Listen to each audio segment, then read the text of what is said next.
Hello students. Today we are discussing about the application of the biotechnology in field of medicine.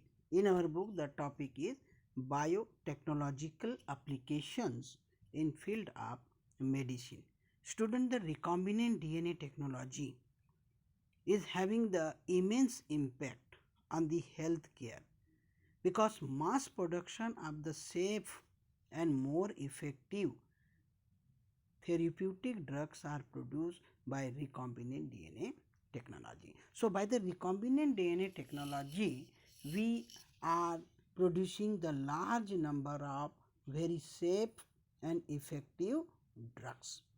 This product or drugs which are obtained by the recombinant technology, they do not show the any immunological responses.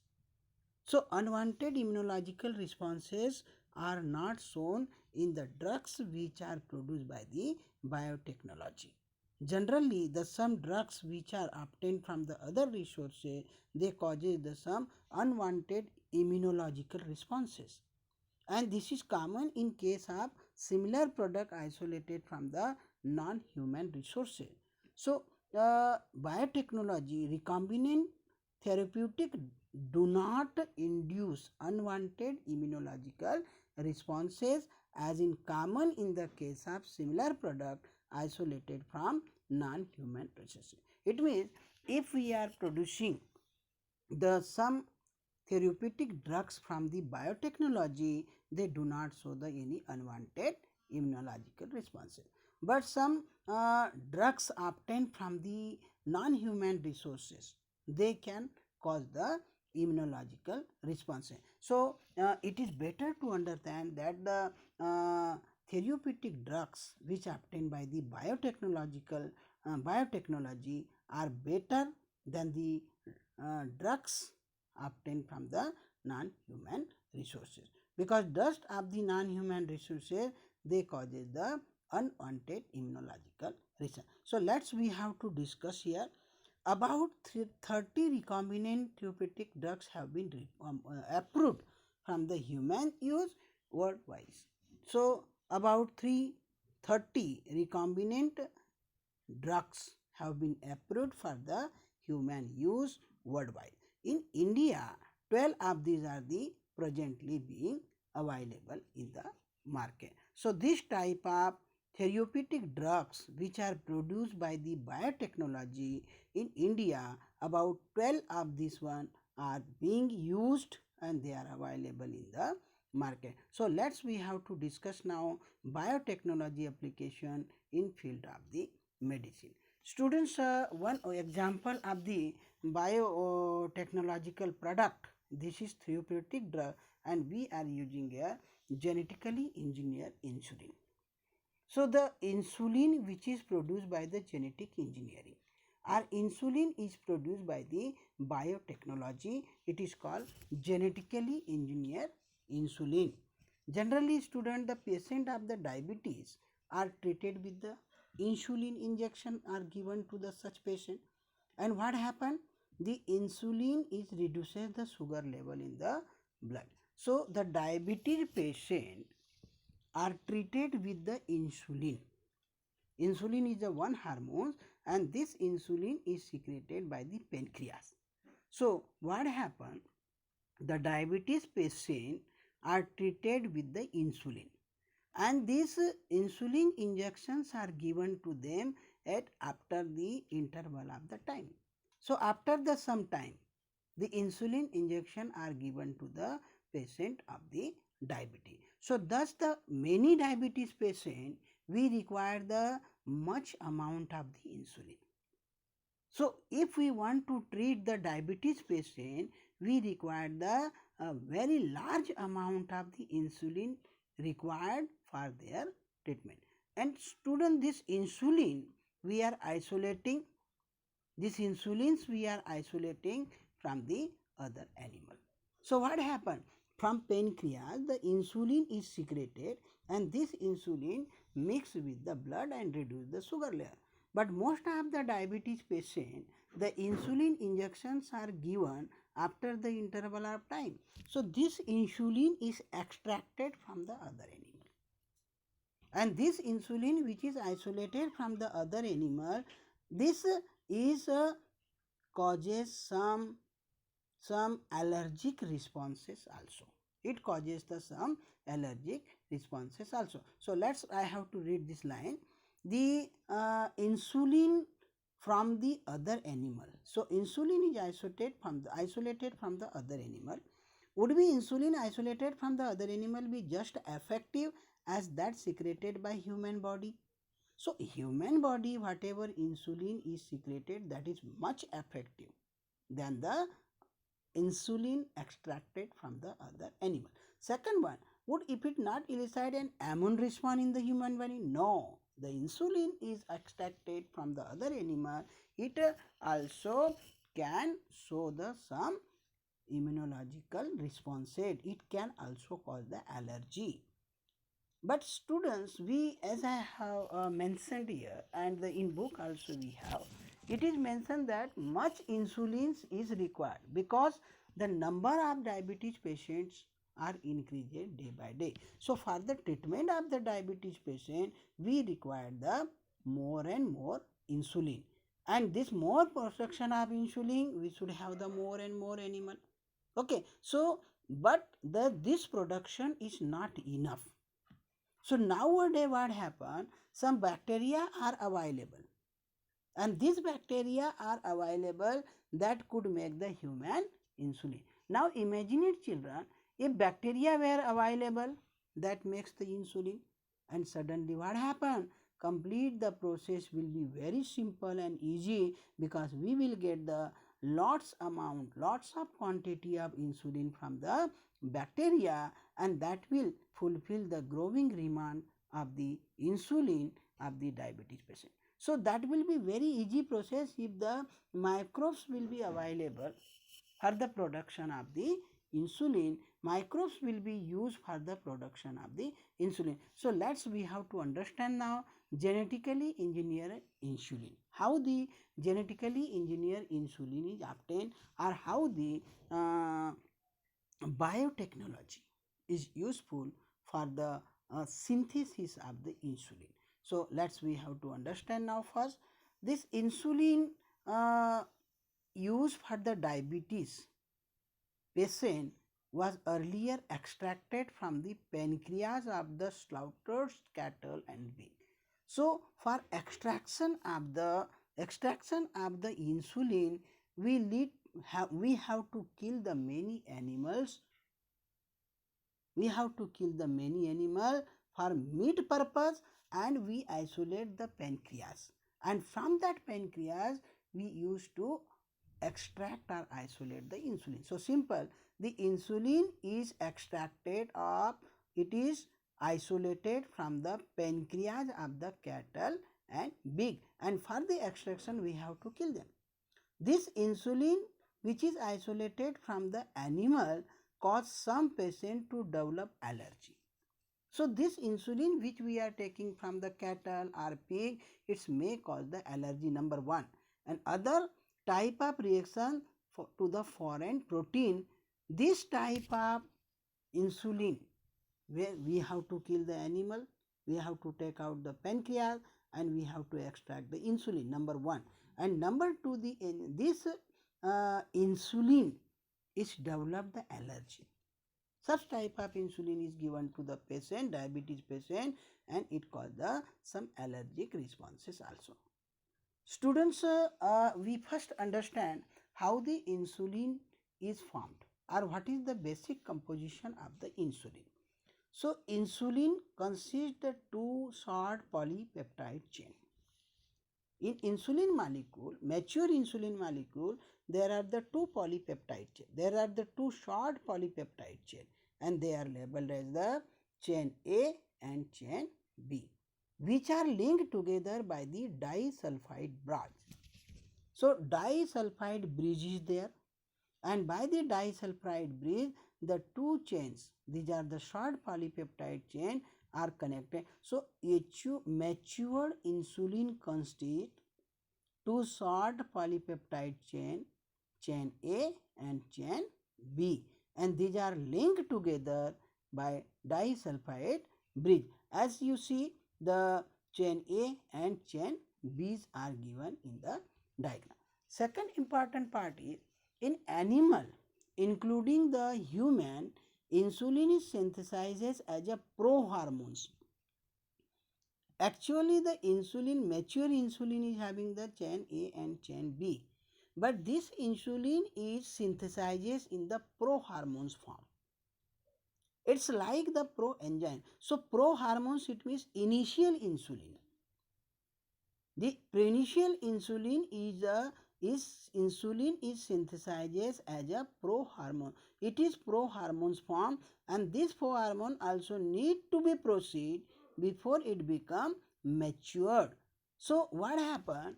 The prohormones or proinsulin is changed into the mature insulin. But what is the difference? The proinsulin or prohormones insulin or initial insulin is having the three chains.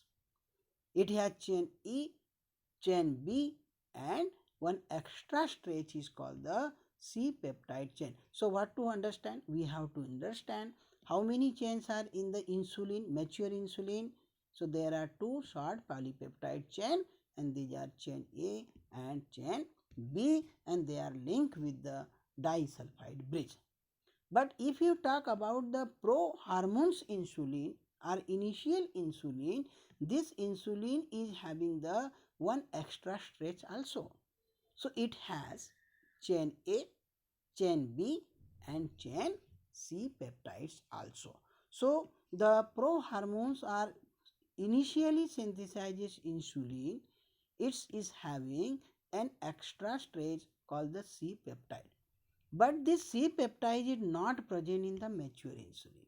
So this mature insulin, when the proinsulin is changed into the mature insulin, that C peptide is removed during the maturation into insulin. So sometime question is asked to you, what is different between the mature insulin and proinsulin or prohormones insulin? So mature insulin is having the only chain A and chain B, which are linked together by disulfide bridge. But prohormones insulin is having the three parts, chain A, chain B, and one extra stretch. It is called the C peptide. Students, C peptide stretch is removed when proinsulin change into the mature insulin. And the main challenge for the production of insulin during the recombinant DNA technology was getting insulin assembled into the mature form. So main challenge of the recombinant DNA technology is we are getting the mature insulin, which is having only A and B chain. We do not get the prohormones insulin, because the prohormones insulin is having A, B, and C peptide chain.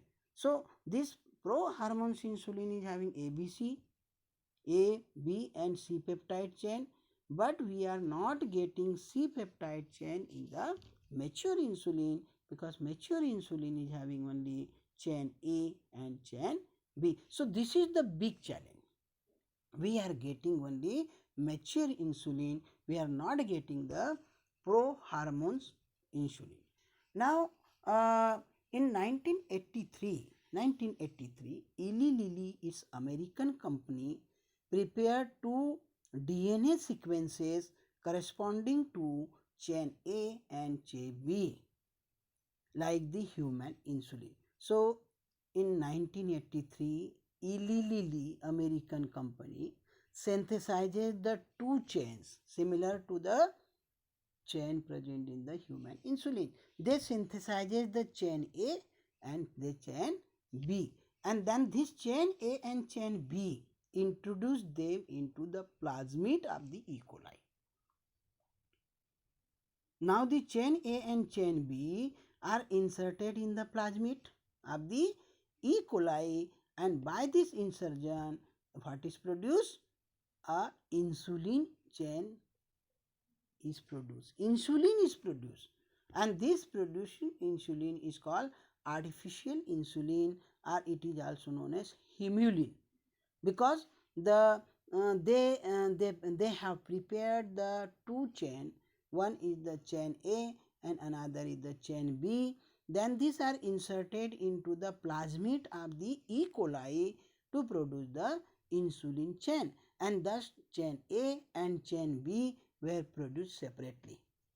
They are extracted, and then this chain A and chain B, they combine by creating the disulfide bond.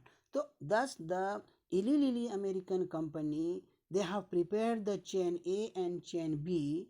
The chains introduced into the plasmid of the E. coli, and they have produced the chain A and chain B. Now the chain A and chain B, which are produced separately, are connected, are combined with the disulfide bond. So thus they got the mature insulin, and this mature insulin is prepared by the American company Eli Lilly, and it is called the humulin also. We have to understand this one thing once again. Students, it's a pro-insulin diagram, and the pro-insulin, as you see, chain A, chain B, and chain C are there. So the chain A, chain B, and chain C, these are the three chains present in the pro-insulin. But when pro-insulin, from the pro-insulin, what is removed? Free C peptide chain is removed. So the pro-insulin is changed into insulin. So insulin is having only two chain. Which one chain? Chain A and chain B, and these both are connected with the disulfide bond. So there is a difference between pro-insulin and insulin. Pro-insulin is having the three chain A, B, and C peptide chain, but insulin is having the only A and B chain. Then this diagram is not given in our NCERT book. We have to understand this diagram. As I have told to you, the synthesis of the A chain and synthesis of the B chain take place. So artificially DNA are taken, and this DNA molecule synthesizes the chain A and chain B also. Now the chain A is introduced to the plasmid of the E. coli. So when it introduced into the plasmid of the E. coli, then what we are getting? We are getting the alpha chain or A chain. This is called the A chain. Now similarly, the B chain, which is synthesized by the nucleotide, it introduced in the vector of the E. coli, and thus we are getting here B chain. So by this process, what we have prepared? We have prepared synthetic A chain, then introduced into the plasmid of the E. coli, and then we are getting the chain A.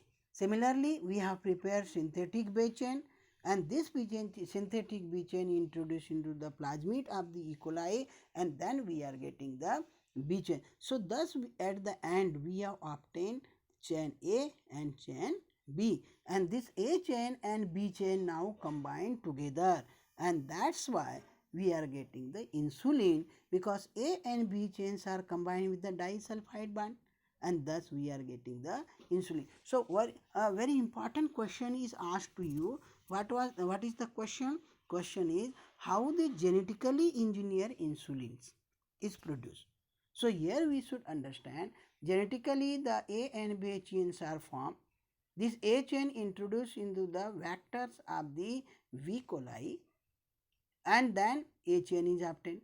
The synthetic B chain introduced into the vector of the E. coli, and B chain is obtained, and then A and B chain, they are combined together by disulfide bond, and thus we get the human insulin, and this human insulin is also known as inulin. So what is the process of production of the humulin? So this one you have to explain.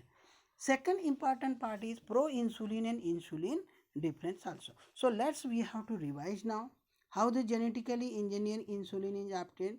So students, insulin is required to give to the diabetes patient at the interval time, but there is no enough insulin available. So if we produce the insulin by the bacteria, the process will be very simple. Actually, the insulin is extracted from the slaughter of the cattle of pig, and this insulin is also causes the allergy to the diabetes patient. But artificially the insulin is produced if we prepare the chain A and chain B, then the chain A and chain B are linked together with the disulfide bond. Second important part is in human being the proinsulin form. Insulin is synthesized in the proinsulin form. It means it is called the prohormone form, which is having the three chain A, chain B, and peptide chain C. But when it mature in that time, the extra C peptide chain is removed. So mature insulin is having only A and B chain, and this A and B chains are connected with the disulfide bond. This is an application of the biotechnology in the field of medicine for synthesis of genetically engineered insulin. Now we have to move another topic, and this topic is the gene therapy. Students, biotechnology play the important role in the gene therapy also. First, we have to understand uh, if a person is born with a hereditary disease, it means there is a defective gene is there. Can corrective therapy can be taken? So if the person is having the hereditary disease, it means a gene goes from the one generation to other generation and it causes the disease.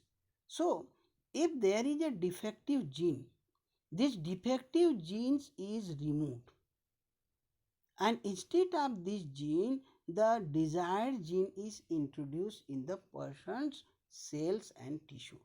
So this mechanism, this process, this technology, what is happened?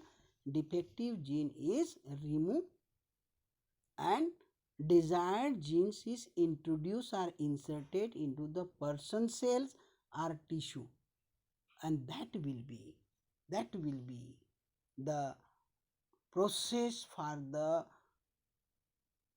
removal of defective gene and insertion of desired gene, and it help to correction of the genetical defect. It help to correction of the defective diseases, and this is called the gene therapy. So again you understand what is gene therapy definition. It is the process in which the defective genes are removed and desired genes are inserted.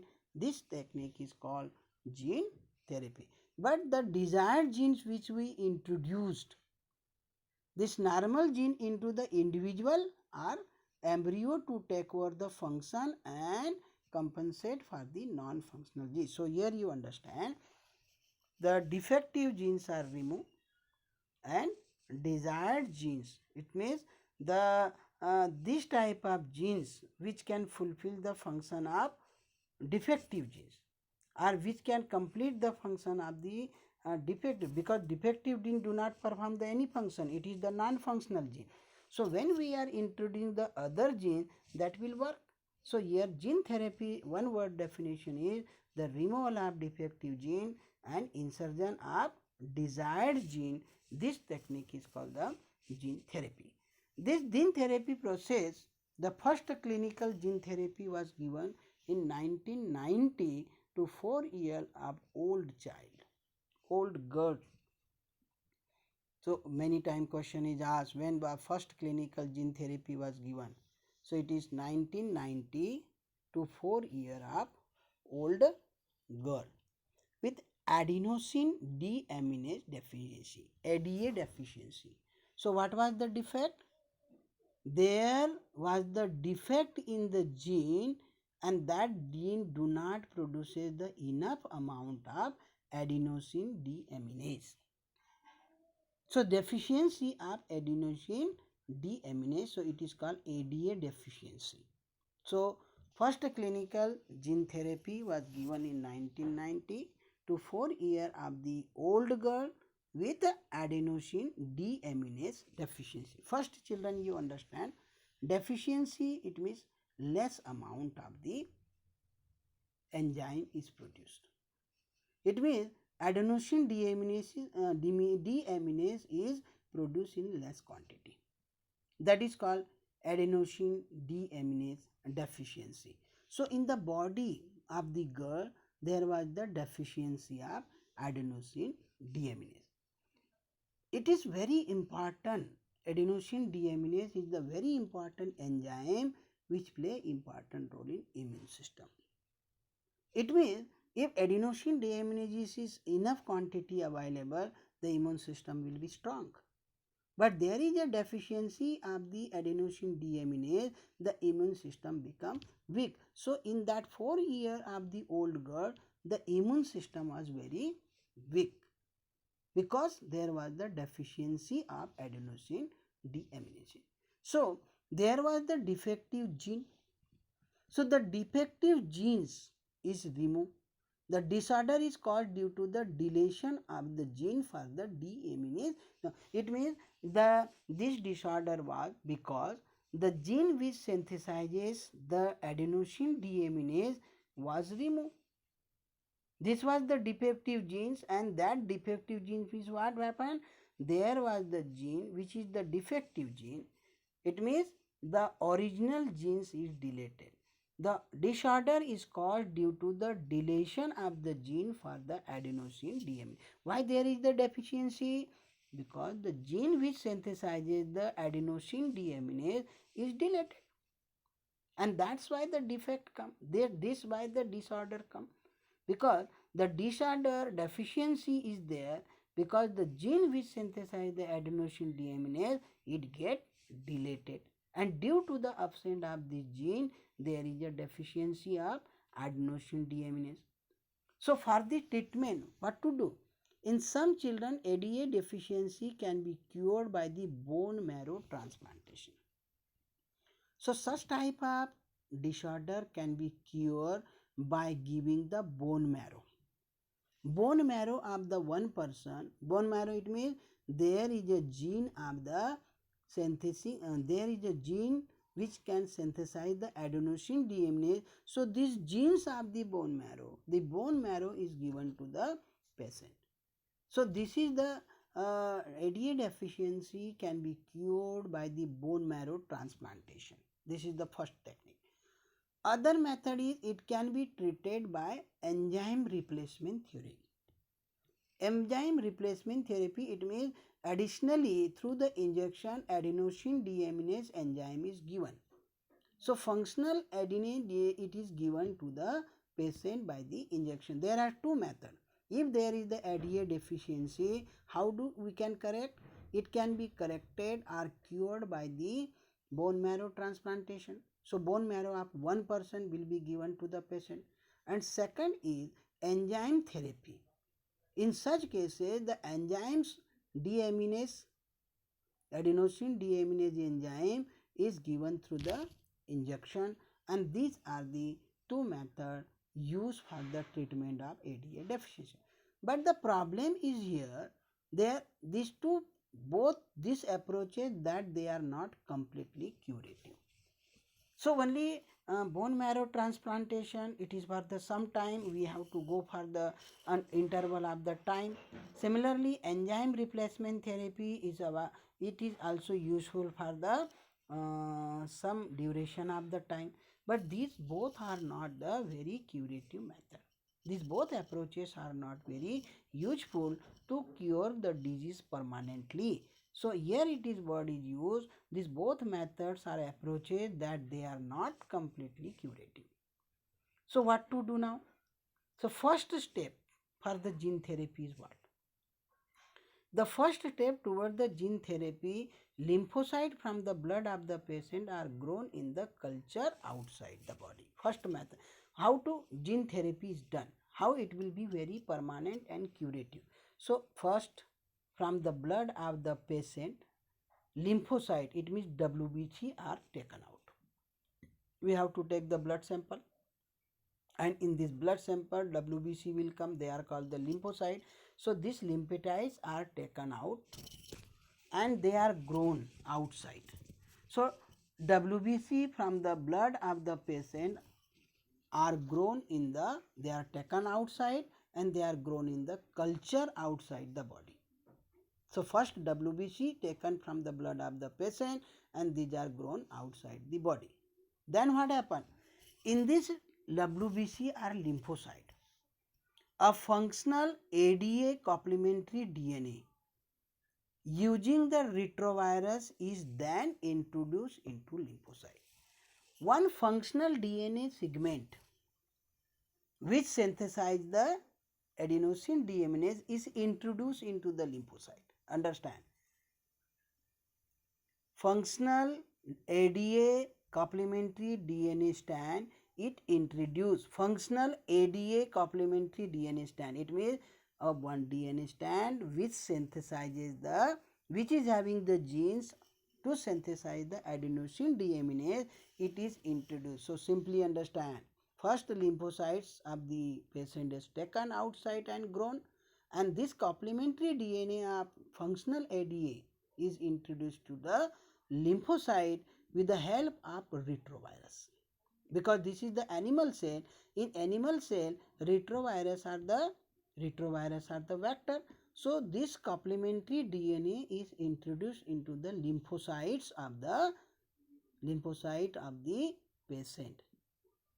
So first one, we have to take the blood sample, we have to take out the lymphocyte, and then lymphocyte we have to culture outside, and in this lymphocyte the functional ADA complementary DNA strand is introduced with the help of retrovirus.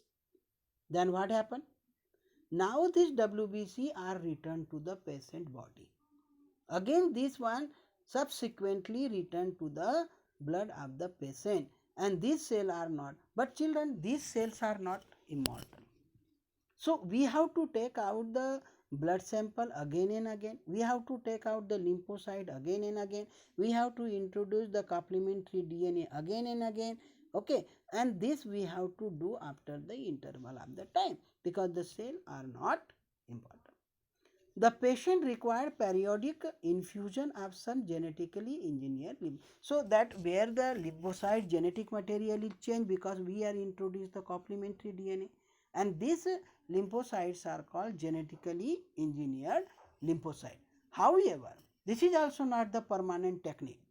If the gene isolate from the bone marrow, producing the ADA is introduced into the cell at early embryonic stage, it could be the permanent cure. So permanent cure can be achieved by the only one thing. Once the lymphocyte taken out, and this lymphotypes taken out from the patient, in this lymphocyte the ADA is introduced in the embryonic stage only. And if ADA is introduced in the bone marrow there is a lymphocyte. Okay, so the bone marrow, if the gene isolate from the bone marrow cell, producing the ADA is introduced into the embryonic stages, then it could be the permanent cure. So here you understand two important things. Number one, the first clinical gene therapy was observed in 1990 to 4 years of the old girl. There was the deficiency of one enzyme, it's a adenosine deaminase deficiency. And this disorder was due to deletion of the gene which synthesizes the adenosine deaminase, which is very essential for the immune system of the function. So this is the defect, because their gene is deleted, and due to the deletion of gene, adenosine deaminase is not synthesized and there is a deficiency. So this can be cured by the two techniques. One, bone marrow transplantation, or directly by the introducing the enzymes by the injection. Two methods. But the gene therapy method, what is the method of gene therapy? We have to take the blood sample from the patient, then we have to take out the lymphocyte it means WBC, and we have to grow the WBC outside the body. Then a functional ADA complementary DNA is introduced into the lymphocyte with the help of retrovirus, because retrovirus is act as the vector. And then when the uh, functional ADA complementary DNA introducing lymphocyte. This is lymphocyte is called genetically engineered lymphocyte. So this genetically engineered lymphocyte again introduced into the blood of the patient, and thus bone marrow, thus this will be useful for the cure of the disease. But this is also not the permanent cure. So when we will the permanent cure, if gene isolate from the bone marrow cell producing the ADA is introduced into the embryonic stage, and then could be the permanent cure. Try to understand with the help of this diagram, children. Here I am having the one gene, which is the gene synthesizes the ADA. Okay, so a gene I have, then I have the one retrovirus also. So this gene and this retrovirus. So what is going on? The genes combine with the retrovirus, because retrovirus is the vector. So the vector and the genes combine together. Now what happened? With the help of the retrovirus, this gene introduced into the WBC, and this WBC is lymphocyte. So what happened? A gene of ADA gene are complementary copy of the DNA which has the genes of ADA. With the help of the retrovirus, it introduced into the lymphocyte, and these lymphocytes are called genetically engineered lymphocyte. And these genetically engineered lymphocytes, when introduced in the embryonic stage, and that will provide permanent cure to the baby, and this mechanism is called gene therapy. So gene therapy is a technique where the defective gene isolated and desired gene is inserted. So this technique is a very useful for the treatment of the hereditary disorder or disease. One more important in the field of the medicine biotechnology is having, and it is molecular diagnosis. Children, molecular diagnosis generally what happen for the doctors give the medicine to the patient after the diagnosis, and we have the very old diagnostic mechanisms. Conventional method of diagnosis, because before diagnosis the doctor unable to give the any medicine, because doctor don't know any disease or what are the cause of the disease. So their diagnosis is very important. So doctors give the medicine after the diagnosis. But early diagnosis is a very important. Conventional method of diagnosis is what? Serum testing, urine test, blood test. These are the some methods for the diagnosis of the diseases. Early detection is not possible in such method, because if we will take the urine sample, if there is the disorder, then urine sample you will save out. Serum also, if the patient is affected by the serious disease, when the person is affected by the serious disease, then serum can be useful to diagnose the disease. Similarly, in the suppose malaria. In case of the malaria, what happen? If the malaria plasmodium enter in the body and it start the destroying the WBC, and then when WBCs are going to destroy it, then patient become the weak, as well as frequent fevers come in the patient after the complete infection of the pathogen. So this is only diagnosis method when patient is suffered from the disease.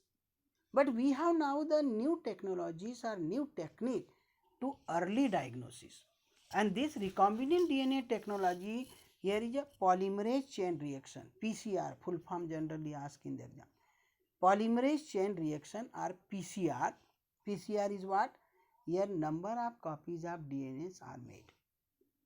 Millions of copies of the DNA are made. So this method is called polymerase chain reaction method. So the polymerase chain reaction PCR and ELISA, enzyme linked amino sorbent assay. These two things are very important. What is full form of PCR and what is the full form the ELISA generally are asked in the examination. So the PCR and ELISA, these are the two diagnostic kit. These are the two diagnosis method which tell us frequently which tell us about the disease technique that serve to purpose of early diagnosis. So by these two methods, PCR and ELISA, we will understand or we will come to know the which one disease the patient is suffering of.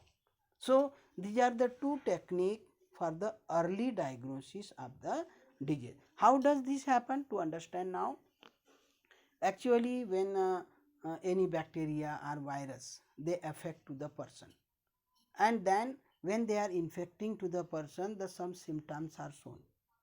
By this time the concentration of this bacteria or virus are increases very high in the body. In such cases the diagnosis can be done by this serum, blood, urine, etc. But if the low concentration of bacteria or virus is in the body, it can be detected by the PCR technique. It can be detected by the low amount of the DNA, low amount of the pathogen is detected by the PCR. So PCR is now routinely used to detect HIV in suspected AIDS patient. So where does the PCR is used? Because PCR are very sensitive and very less amount of the pathogen or DNA can be detected very easily. So the PCR is used for detect the HIV in suspected AIDS patient. This method is also used to detect the mutation in the genes in suspected cancer patient. These are not the cancer patient, these are suspected patient. So in suspected patient also we can easily understand whether they are having the genes of cancer or not. In AIDS suspected AIDS patient also we can easily understand or diagnosis whether the HIV introduced in their body are HIV positive or HIV negative. So thus PCR is used for the diagnosis of which diseases. It detects the HIV in suspected AIDS patient and it detects the mutation gene in suspected cancer patient. So in the detection of the cancer, in the section of the AIDS patient, AIDS disease, the PCR is very useful technique for this disorder. Another important part is here, a single strand of DNA or RNA tagged with the radioactive molecule is allowed to hybridize it to the complementary DNA in a clone of cell followed by detection using autoradiography. The clone having the mutant gene will hence not appear on the photographic field because a probe will not have complementary with the mutant gene. Children, first one, this mechanism is only we have to take the one DNA molecule or RNA molecule and it is labeled with the radioactive. One DNA, single stranded DNA or single stranded RNA is taken and these are kept in the radioactive substance. And this is called the radioactive molecule or probe. Now this radioactive DNA is combined with the complementary DNA. And then what happen? If both are the same or similar type of combination, they will combine together and their image can be obtained in the autoradiography field. So we will get the image of the radioactive DNA and complementary DNA in on the photographic field. But if there is any kind of the mutation, any kind of the disorder is there, in such cases, if any type of mutation is there, then this probe DNA will not combine with the complementary DNA because probe will not have the complementary with the mutant gene. And thus we can easily identify the any disorder. If suppose this probe DNA is not combined with the complementary DNA, it means there is a defective gene. This method. ELISA is based on the principle of antigen-antibody interaction. What is the principle of the ELISA? So, ELISA is the diagnosis technique, procedure, and it is based on the antigen and antibody interaction. What is mean by antigen and antibody? Suppose we have the one antigen and we have mixed the antibodies. Okay. So, when antigen and antibody are mixed, there will be coagulation. Suppose I am having the blood group A. Blood group A I am having. So, the sample of blood, my body will be taken, blood sample. So, there is the antigen A. And in this sample, we will mix the antibody B. Antibody A also. So, when antigen A is there and antibody A is mixed here, so what happen? In such cases, antigen and antibody will react, and that is called antigen-antibody interaction. Infection by pathogen can be detected by the presence of antigens. Any virus or bacteria is affected or not, this is detected by the presence of antigen. That protein or glycoprotein or present are detecting the antibody. Because suppose to see, first one to see any microbe enter in the body. So, first detection can be done when microbe is enter, and second when microbes is enter in the body, our body cell will also produce antibody. So, by detecting the antibody also we can come to know, yes, the pathogen has affected to us. So, thus what happened, the biotechnology is the very useful for the field of the medicine science. So, molecular diagnosis, what to understand? The previous or conventional method are testing of the blood, urine and serum, but this can be useful when the pathogen infect the body and their symptoms are visible. We have the another two technique when polymerase chain reaction PCR and enzyme link aminosorbent ELISA. These two technique we will early diagnosis technique. PCR is used for the treatment diagnosis of the cancer patient as well as the AIDS patient, suspected AIDS patient, and ELISA is based on the antigen antibody interaction, and it can be diagnosed whether the antigen is present or not, or antibodies are formed or not. So, it is all about the applications of the biotechnology in the field of the medicine. So, children, these two topic, one genetic engineer insulin topic and gene therapy topic are very important for the examination point of view. Thank you.